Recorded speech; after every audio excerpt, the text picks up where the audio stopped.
Hi everyone, in this tutorial I'll be showing you the ways to withdraw money from crypto.com. So in order to withdraw money from crypto.com, all you have to do is make sure to stick with us till the end.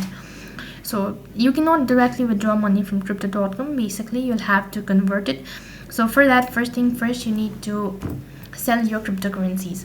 So for that, tap the icon located in the bottom of your screen. Next page, you'll need to go to crypto wallet.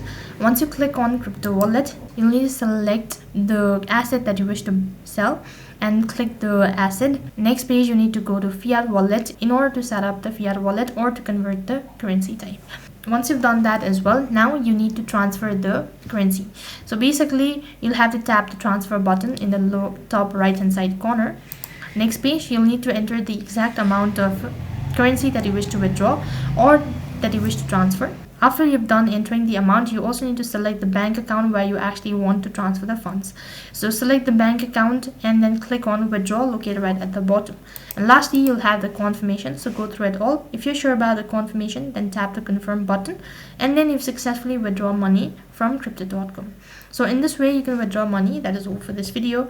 I hope the video was helpful. Make sure to like, share and subscribe to our channel. Thank you for watching. See you in the next video.